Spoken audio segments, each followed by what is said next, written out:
tem um deste? Sou louca pelo meu.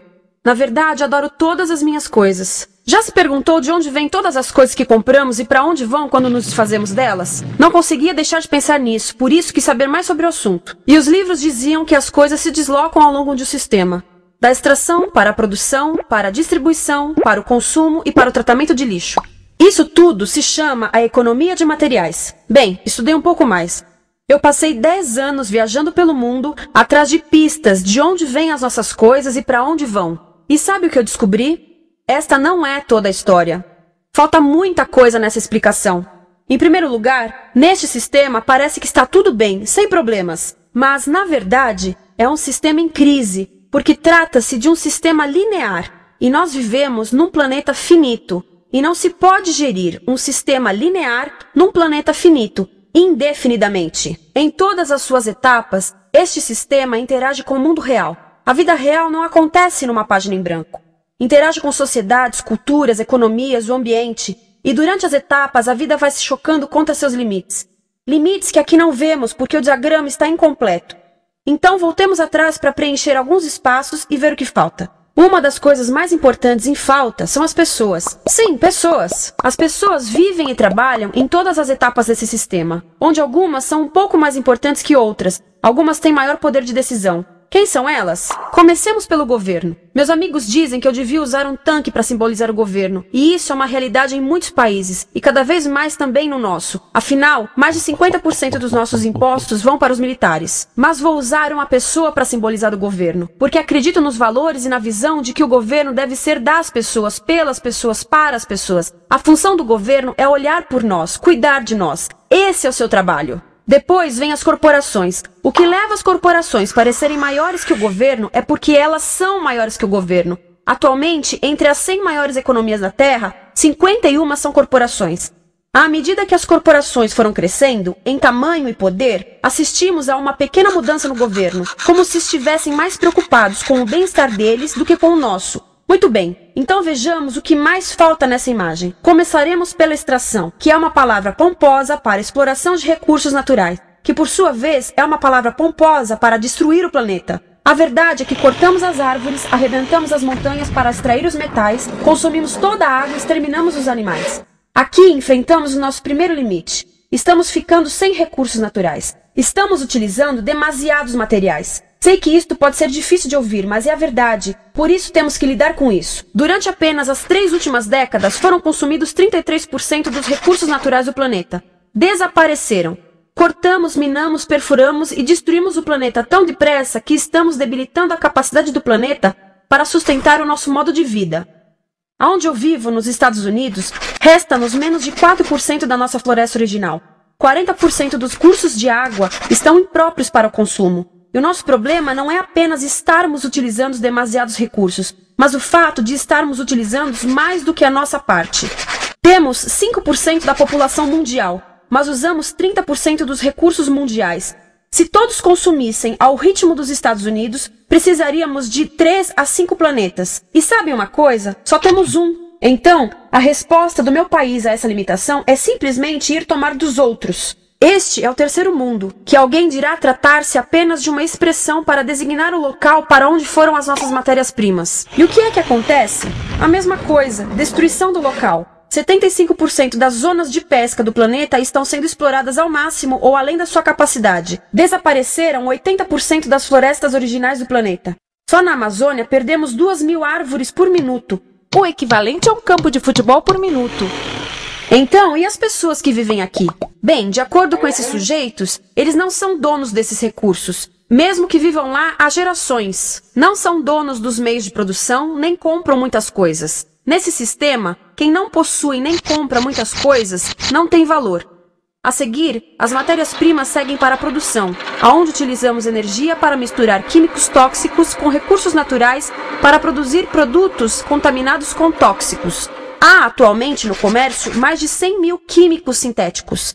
Apenas um punhado foi testado para avaliar o seu impacto na saúde, e nenhum foi testado em relação aos impactos sinérgicos na saúde, ou seja, a interação com todos os outros químicos aos quais estamos expostos diariamente.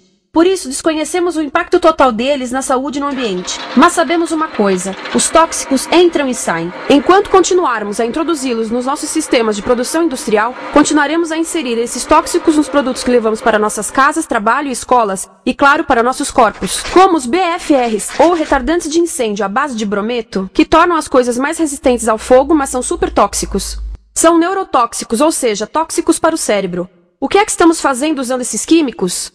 Apesar disso, os usamos em nossos computadores, eletrodomésticos, sofás, colchões e até alguns travesseiros. Sim, pegamos nossos travesseiros, os revestimos com neurotoxinas, levamos para casa e dormimos por 8 horas com eles. Não sei, mas acho que num país com tanto potencial, poderíamos ter uma maneira melhor de evitar que as cabeças peguem fogo à noite. Sabia que essas toxinas vão se acumulando ao longo da cadeia alimentar e se concentram nos nossos corpos? Sabe qual é o alimento do topo da cadeia alimentar com o nível mais elevado de químicos tóxicos? O leite materno.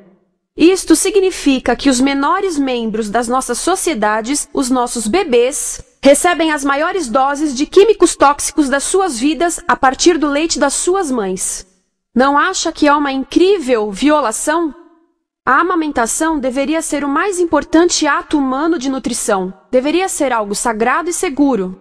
A amamentação continua a ser o melhor e as mães devem amamentar, mas nós deveríamos proteger esse ato. Eles deviam protegê-lo. Eu pensava que zelavam pelos nossos interesses. As pessoas que mais sofrem com esses produtos químicos são os trabalhadores das fábricas. Muitos são mulheres em idade reprodutiva, que trabalham com toxinas que afetam a gestação, carcinogênicos e muito mais. Agora eu pergunto, que tipo de mulher em idade reprodutiva trabalharia no emprego deste, exposta a estas toxinas, a não ser uma mulher sem outra alternativa? Essa é uma das maravilhas desse sistema. A erosão dos ecossistemas e economias locais, aqui, garante um fluxo constante de pessoas sem alternativas. No mundo, há 200 mil pessoas por dia se deslocando de ambientes que as sustentaram ao longo de gerações para cidades, onde muitas vivem em bairros de lata, à procura de emprego, por mais tóxico que seja. Não só os recursos são desperdiçados ao longo desse sistema, mas também pessoas, comunidades inteiras são desfeitas. Sim, as toxinas entram e saem. Muitas delas saem das fábricas em produtos, e muitas mais saem como subprodutos, ou poluição. E estamos falando de muita poluição. Nos Estados Unidos, as indústrias admitem liberar mais de 1.800.000 quilos de químicos tóxicos por ano. Deve ser muito mais, porque isso é o que eles admitem. Trata-se de outro limite, porque quem quer ver e respirar 1.800.000 quilos de químicos tóxicos por ano? Então o que eles fazem? Mudam as fábricas poluidoras para o estrangeiro, para poluir outros países. Mas, surpresa, grande parte dessa poluição volta para nós trazida pelo vento. E o que acontece depois de todos os recursos naturais serem transformados em produtos? Passam por aqui, para a distribuição, o que significa vender todo o lixo contaminado com toxinas o mais rápido possível. Aqui, o objetivo é manter os preços baixos, com as pessoas comprando os produtos em constante movimento. Como eles mantêm os preços baixos? Pagam salários baixos aos trabalhadores das lojas e restringem o acesso aos seguros de saúde sempre que podem. Tudo se resume em exteriorizar os custos. O verdadeiro custo da produção não se reflete no preço. Em outras palavras, não pagamos aquilo que compramos. Outro dia estive pensando nisto. Ia a caminho do trabalho e queria ouvir as notícias. Por isso entrei numa loja para comprar um rádio. Encontrei um pequeno rádio verde engraçado que custava $4,99. Na fila do caixa pensei, como $4,99 podem refletir o custo da produção e transporte desse rádio até ele chegar nas minhas mãos? O metal deve ter sido extraído na África do Sul. O petróleo provavelmente do Iraque. O plástico produzido na China e talvez montado por uma criança de 15 anos numa fábrica do México. $4,99 não paga nem o aluguel do espaço ocupado na prateleira, nem parte do salário do empregado que me atendeu, ou as viagens de navio e caminhão que o rádio fez. Foi assim que eu percebi que eu não paguei o valor do rádio. Então, quem pagou? Estas pessoas pagaram com a perda do espaço dos seus recursos naturais. Estas pagaram com a perda do ar puro, com o aumento de doenças como asma e câncer. As crianças do Congo pagaram com o seu futuro, pois 30% delas abandonam a escola para trabalhar nas minas de coltan, um metal que usamos em aparelhos eletrônicos baratos e descartáveis. Estas pessoas pagaram por não ter direito ao seguro de saúde. Ao longo desse sistema, pessoas contribuíram para que eu comprasse o rádio por $4,99, mas essas contribuições não são registradas por nenhum contabilista. É isto que eu quero dizer com exteriorizar o verdadeiro custo de produção. E isso nos leva à seta dourada do consumo. O coração do sistema, o motor que impulsiona. É tão importante proteger esta seta que se tornou prioridade daqueles dois sujeitos. É por isso que após o 11 de setembro, quando nosso país estava em choque, o presidente Bush poderia ter sugerido fazer luto, rezar, ter esperança, mas não, ele disse para fazermos compras. Compras!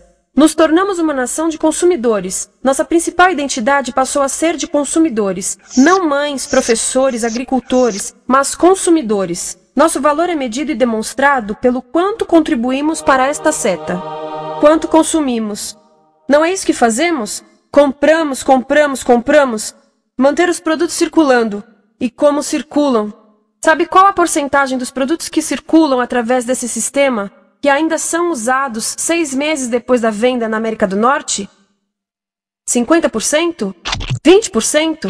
Não, 1%. 1. Em outras palavras, 99% das coisas que nós cultivamos, processamos, transformamos, 99% das coisas que percorrem o sistema são lixo em menos de 6 meses. Como é que podemos gerir um planeta com esse nível de rendimento? Mas não foi sempre assim. Hoje, o consumidor médio americano consome o dobro que há 50 anos. Pergunte à sua avó. No tempo dela, a boa gestão, a engenhosidade e a poupança eram valorizados. Então, como é que isso aconteceu? Bem, não aconteceu simplesmente. Foi planejado. Pouco depois da Segunda Guerra Mundial, estes sujeitos estudavam a forma de impulsionar a economia. O analista de vendas Victor Lebow articulou a solução que se tornaria a norma de todo o sistema. Ele disse: a nossa enorme economia produtiva exige que façamos do consumo a nossa forma de vida, que tornemos a compra e o uso de bens em rituais, que procuremos a nossa satisfação espiritual, a satisfação do nosso ego no consumo. Precisamos que as coisas sejam consumidas, destruídas, substituídas e descartadas a um ritmo cada vez maior. O conselheiro econômico do presidente Eisenhower disse: o principal objetivo da economia americana é produzir mais bens de consumo. Mais bens de consumo? O nosso principal objetivo? Não é providenciar cuidados médicos, ou educação, ou transportes seguros, ou sustentabilidade, ou justiça? Bens de consumo? Como é que eles nos fizeram adotar esse sistema de forma tão entusiástica? Bem, 2 das suas estratégias mais bem-sucedidas são a obsolescência planejada e a obsolescência perceptiva. A obsolescência planejada é uma outra forma de dizer criado para ir para o lixo. Eles fazem as coisas de modo que sejam inúteis tão rápido quanto possível para jogarmos fora e voltarmos a comprar. Isso é óbvio em sacolas ou copos de plástico, mas verifica-se isso em coisas maiores como esfregões, DVDs, máquinas fotográficas, churrasqueiras, quase tudo, até computadores. Já reparou que quando compra um computador, a tecnologia muda tão rápido que em poucos anos se torna quase um impedimento para a comunicação? Fiquei curiosa e abri um desses computadores para ver o que tinha dentro, e descobri que a peça que se muda a cada ano é apenas uma pecinha no canto. Mas não se pode mudar apenas essa peça, porque cada nova versão tem um formato diferente. Tem que jogar tudo fora e comprar um novo. Estive lendo sobre o design industrial da década de 50, quando a obsolescência planejada começou a aparecer. Esses designers eram muito claros sobre o assunto. Chegavam a debater quão rápido conseguiam que um aparelho avariasse, mas de modo que o consumidor mantivesse fé suficiente para ir comprar outro. Foi tão intencional, mas as coisas não avariam suficientemente rápido para manter essa seta funcionando. Por isso existe também a obsolescência perceptiva. A obsolescência perceptiva nos convence a jogar fora coisas que ainda são perfeitamente úteis. Como fazem isso? Mudam a aparência das coisas. Por isso, se comprou suas coisas há alguns anos, todos percebem que você não tem contribuído para essa seta. E como o nosso valor depende da nossa contribuição para essa seta, isso pode ser embaraçoso. Por exemplo, se eu tiver o mesmo monitor de computador gordo e branco na minha mesa por 5 anos e a minha colega tiver comprado um computador novo, ela vai ter um monitor plano brilhante que combina com o computador, com o celular e até com as canetas. Ela parece estar operando uma nave espacial e eu pareço que tenho uma máquina de lavar na mesa. A moda é outro bom exemplo. Já se perguntou por que os saltos dos sapatos das mulheres passam de largos para finos num ano e no próximo de finos para largos? Não é por haver um debate sobre qual deles é mais saudável. É porque usar saltos largos num ano de saltos finos mostra que você não contribuiu recentemente para a seta. Por isso não vale tanto quanto a pessoa com saltos finos ao seu lado, ou em um anúncio. É para comprarmos sapatos novos. A publicidade e a mídia em geral têm um papel importante nisto. Cada um de nós nos Estados Unidos é bombardeado com mais de 3.000 anúncios por dia. Vemos mais publicidade num ano do que as pessoas há 50 anos viam em toda a vida. Qual é o objetivo de um anúncio se não nos fazer infelizes com o que temos? Por isso, nos dizem 3.000 vezes por dia que nosso cabelo está errado, nossa pele, nossa roupa, nossos móveis, nossos carros, nós estamos errados. Mas tudo se resolve se formos às compras. A mídia também ajuda a esconder tudo isto e isto. Por isso, a única parte da economia que vemos são as compras. A extração, produção e envio para o lixo acontecem fora do nosso campo de visão. Por isso, nos Estados Unidos, temos mais coisas do que tivemos antes. Mas pesquisas mostram nossa felicidade declinando. Nossa felicidade teve seu pico na década de 50, a mesma época em que a febre consumista explodiu. Coincidência interessante. Acho que sei o porquê. Temos mais coisas, porém menos tempo para o que realmente nos faz felizes. Amigos, família, tempo livre. Estamos trabalhando mais do que nunca. Analistas dizem que não temos tão pouco tempo livre desde a sociedade feudal. E sabem quais são as duas atividades que mais fazemos no pouco tempo livre que temos? Ver televisão e fazer compras. Nós, americanos, passamos 3 a 4 vezes mais tempo comprando do que os europeus. Assim, nessa situação ridícula, vamos trabalhar talvez em 2 empregos, e quando chegamos em casa exaustos e sentamos no sofá novo para ver televisão, os anúncios dizem que não prestamos, então vamos às compras para nos sentirmos melhor. Depois trabalhamos mais para pagar o que compramos, e chegamos em casa mais cansados, vemos mais televisão que nos diz para fazermos compras outra vez. E estamos nesse ciclo de trabalhar, ver, comprar, e podíamos simplesmente parar. Então, no final, o que acontece a todas essas coisas que compramos? Nesse ritmo de consumo, não cabe tudo em casa, apesar do tamanho médio das casas ter duplicado nesse país desde os anos 70. Vai tudo pro lixo, e isso nos leva ao tratamento do lixo. Essa é a parte da economia de materiais que conhecemos melhor, porque nós temos de levar o lixo até a esquina. Cada americano produz 2 quilos de lixo por dia, o dobro do que fazíamos há 30 anos. Todo esse lixo ou é despejado num aterro, que é um grande buraco no chão, ou ainda pior, primeiro é incinerado e depois despejado no aterro. As duas formas poluem o ar, o solo, a água, sem esquecer que alteram o clima. A incineração é realmente ruim. Lembra daqueles tóxicos da fase da produção? Bem, queimar o lixo libera esses tóxicos no ar. Pior ainda, produz supertóxicos novos, como a dioxina. A dioxina é a substância mais tóxica feita pelo homem, e os incineradores são a principal fonte de dioxina. Isso significa que podemos parar a principal fonte da mais tóxica substância conhecida e feita pelo homem, simplesmente parando de queimar o lixo. E podemos parar hoje. Algumas empresas não querem criar aterros e incineradores aqui. Por isso, também exportam os resíduos. Então, e a reciclagem? A reciclagem ajuda?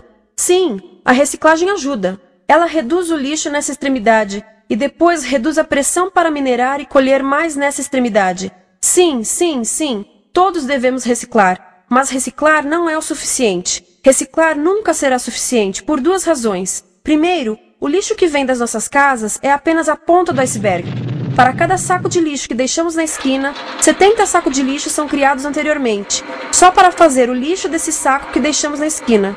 Assim, mesmo que pudéssemos reciclar 100% do lixo das nossas casas, não se chegaria ao coração do problema. Além disso, grande parte do lixo não pode ser reciclado, ou porque contém demasiados tóxicos, ou porque é criado de início para não ser reciclável. Como aquelas caixas de suco, que têm as camadas de metal, papel e plástico, todas coladas. Não dá para separar essas camadas para reciclá-las. Como se vê, é um sistema em crise. Por todo o percurso, estamos batendo em limites, do clima em mudança ao decréscimo da felicidade. Simplesmente não está funcionando. Mas a parte boa de um problema tão generalizado é haver tantos pontos de intervenção. Há pessoas trabalhando aqui salvando florestas, e aqui na produção limpa. Pessoas trabalhando em direitos do trabalho, em comércio justo, em consumo consciente, no bloqueio de aterros e incineradores. E muito importante, em recuperar o nosso governo, para que seja realmente pelas pessoas e para as pessoas. Todo esse trabalho é criticamente importante, mas as coisas vão realmente começar a se mover quando enxergarmos as ligações, quando enxergarmos o panorama geral. Quando as pessoas ao longo do sistema se unirem, poderemos reivindicar e transformar esse sistema linear em algo novo, um sistema que não desperdice recursos ou pessoas, porque aquilo de que precisamos nos livrar é da antiga mentalidade de usar e jogar fora. Há uma nova escola de pensamento nesse assunto, e é baseada em sustentabilidade e equidade, química verde, zero resíduos, produção em ciclo fechado, energia renovável, economias locais vivas, já está acontecendo. Há quem diga que é irrealista, idealista, que não pode acontecer. Mas eu digo que quem é irrealista são os que querem continuar pelo velho caminho. Isso é que é sonhar. Lembre-se que a velha forma não aconteceu por acaso. Não é como a gravidade que temos que conviver. As pessoas a criaram, e nós também somos pessoas. Por isso vamos criar algo novo.